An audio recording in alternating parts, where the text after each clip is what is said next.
ta'e han walloo ta'e qabeenya isaa eeguudhaaf uummanni keenya kutachuu jajjabaachuu isarra jira jechuudha. Kanaafuyyuu poolisiin uummataaf poolisiin diinagdee uummata Oromootiif ba'u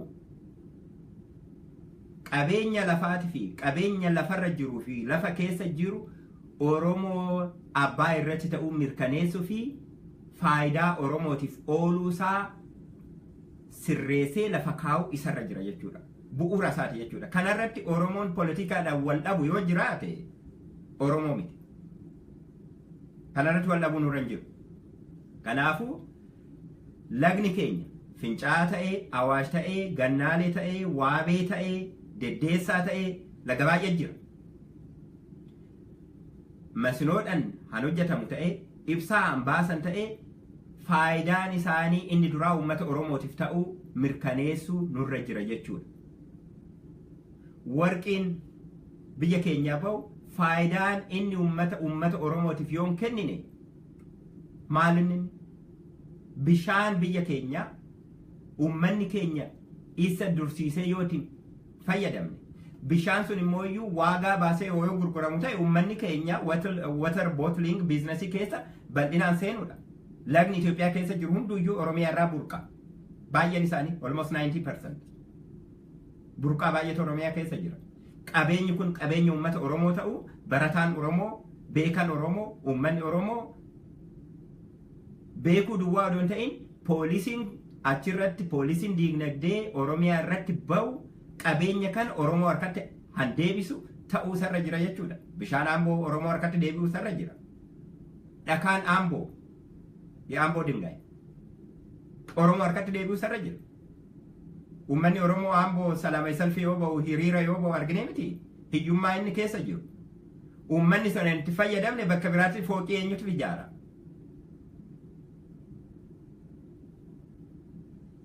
Kana bal'inaan gizee biraatis irratti deebinee haasa'uu hin dandeenye. Utubaan sadaffaan diinagdeen uummata Oromoo irratti ijaaramuu sarra jiru afaan Oromooti fi aadaa Oromooti. Afaan diinagdeedha. Hanarra bakka jirtanitti teessanii na dhaggeeffataniif faayidaa afaan kanaatiif. Hawwal hubachuu dandeenyuuf hanan ani jedhu ani isiniif galuuf aadaan uummata Oromoo qabeenyi waloo uummata Oromoo afaan isaati tokko. Afaan kuni hundee poolisii ikonomii ta'uu sarra jira. Afaan keetiin yoon hojjanne, afaan keetiin yoon daldalle, afaan keetiin yoon baranne, afaan keetiin biyya kee yoon bulchine, biyyi sun akkamitti kee ta'a? Biyya akkamii keessa jira? Kanaan dura uummanni keenya marginalized ta'ee, excluded ta'eetu han jiraachuu danda'eef, han jiraateef kanaaf. Waa'een afaanii kun akkanumatti afaan walitti haasa'uu miti. Han daldalu ittiin daldalu biizinasiidha. Ikonoomik poolisiidha. Han hojjaa hojjetu afaan sanii hojjechuu sarra jira. Han baratu afaan sanii yoo barate aadaa isaan achi keessatti guddisa. Kanaafuyyuu afaan keenya የማንነታችን መርከብ ነው። አፋን አማርኛትን ፈየደማ ጅራ eenyummaa keenyaan ittiin ibsachuu dandeenyu afaan keenya bakka hin jirretti afaan gandaatiin diinagdee daggeeffachuu hin danda'amu. Qotee bulaan Oromoo diinagdeen isaa afaan isaati. Mootummaan Oromiyaa keessa jiru kanatti amanuu sarra jira. Paartileen poolitikaa Oromoo kanatti amanuu isaanirra jira. Kuni afaan shaqax አይደለም wanni miti hangurguramuu miti yookaan immoo iyyuu market value hanqabuu miti uummatatu iyyuu akka poolisiitti murteeffata. Naannoo Oromiyaa keessatti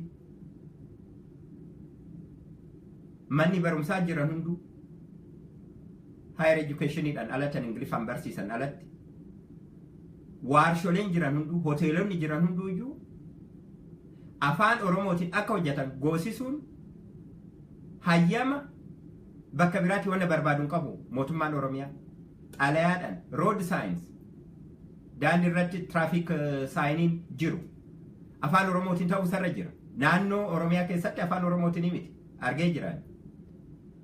Yeggaarii taargaan kwaan taargaan gaariidhaan fardaan gottotamtutuun afaan Amaariffaatiin irratti barraa'ee jira. Amma an kaleessatti miti anaan haasa'aa jiru.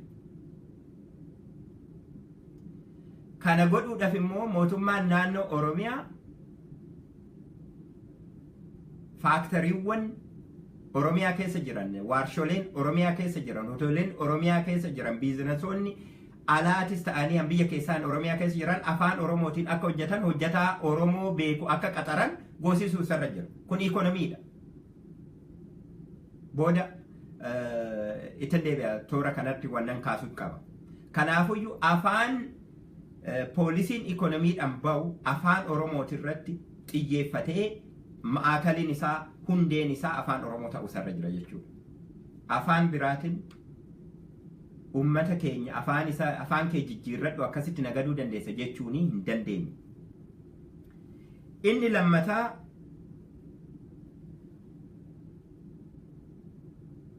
ummata Oromoo keessatti akka ummata Oromootitti hundi keessanuu hin beektan. Ummanni keenya biyya san keessa yoo jiraatu poolisiidhaan eeggameeti miti han jiraate. Firdi beetii qabaateetii miti han jiraate. Aadaa ummata keenyatu social capitalii ummata keenyatitu ummata keenya jiraachise. Dhugaa walitti haasa'uu, wal amanuu, hojjetanii argachuu, dhugaa dubbachuu, sani aadaan keenya. Amma hoo ummanni keenya akka waliin amanne, ummanni keenya akka wal faana wal amanan malee biizinasii keessan seenuu hin dandeessan.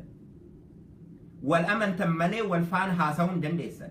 Wal amantan malee wal faana jiraachuu hin dandeessan. Walitti dhugaa haasoftan malee.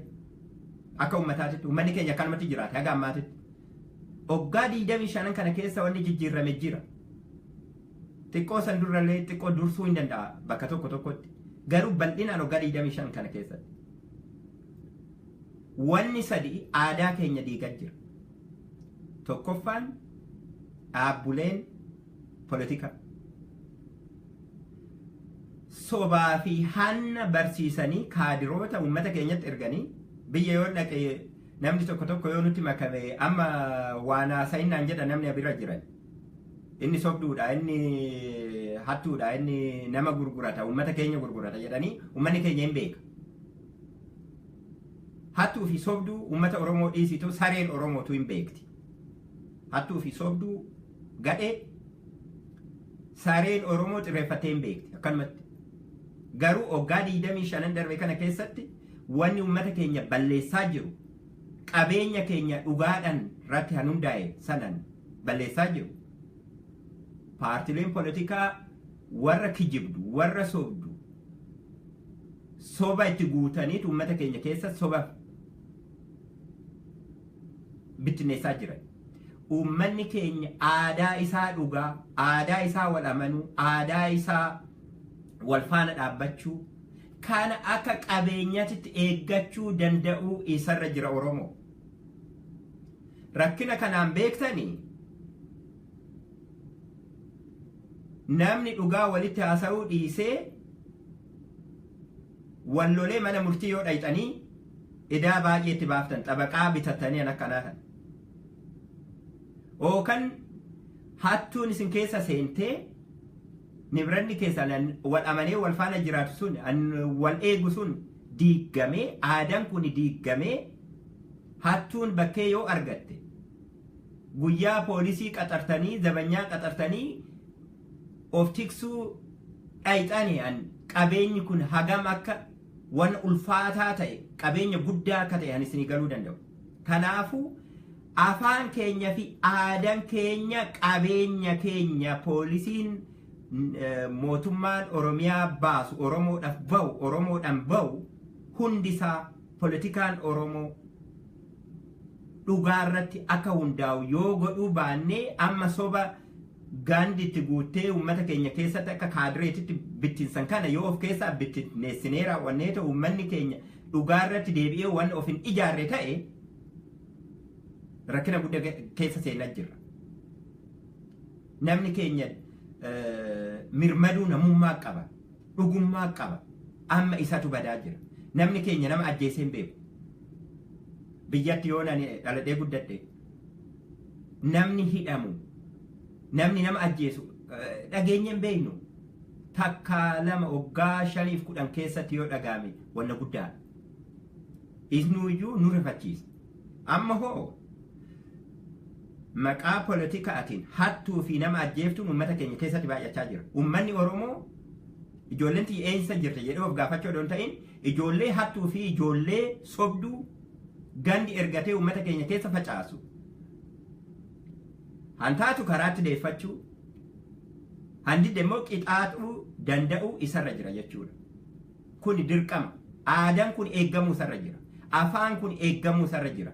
Qabeenya walooti amma abbaan qabu. Eenyutu afaan Oromootiif dubbata? Eenyutu aadaa Oromootiif dubbata? Dhaaba kamtu jira? Poolisii kamtu jira? Uummanni Oromoo kanarratti xiyyeeffachuu isarra jira.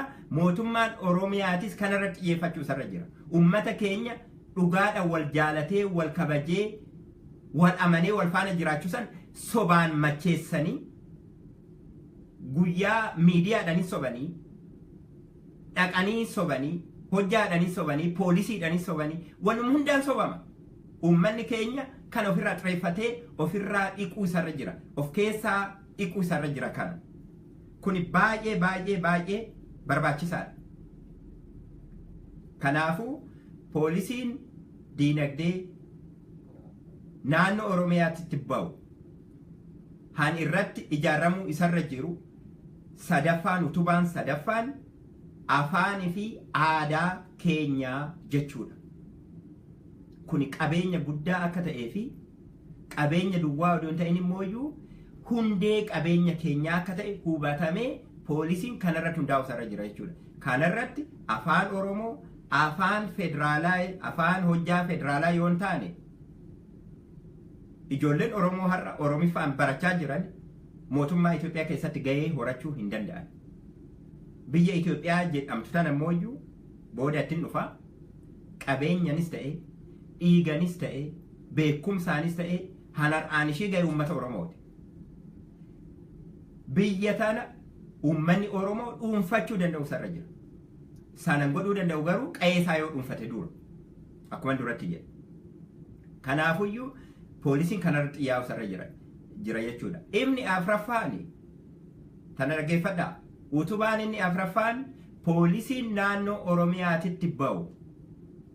Oromoo abbaa qabeenyaa godhuu malee Oromoo hojjettuu gandaa godhuu ta'uu isarra hin jiru. Akkaataa amma jiru kanatti guyyaadhaan uummata keenyatti himamu hojjaa isin uumnaa jedhan. Eenyu han hojjaa uumu suni abbaan qabeenyaa hojjaa uumu suni eenyu Oromoo yoo hin taane. Lafa keenyarraa uummata keenya buqqisanii hojjaa isin uumna. Bishaan keenyarraa uummata keenya buqqisanii hojjaa isin uumna jedhanii zabanyaa godhuudhaaf, kuulii gandaa godhuudhaaf sun hin taatu Oromoo. Poolisiin naannoo Oromiyaatitti ba'u. Han xiyyeeffachuu isarra jiru Oromoo abbaa qabeenyaa godhuu isaati. Anis har'a nan gadi ba'ee isinitti haasa'uuf abbaan kiyya hojjettuu gandaa waan hin taaneef. Akka qotee bulaa tokkotti hunda keenyafuu hojjaa hiree, hojjaa uumee tiksee ta'eetiin guddadhaan haga ta'e horii eegee jira, jabbilee eegee jira, hoolaa eegee jira, lukkuu horsiisee jira, midhaan gurguree jira. Oduman baradhu obboleeyyan kiyya kun ammas qotaa jiran hundaafuu hojjaan guutamee to'anonni godhe abbaa qa'ee abbaa biyyaa ta'uusaa hojjaa ijoollee isaatiifis qabeenya isaatiifis uumuu danda'u isaati.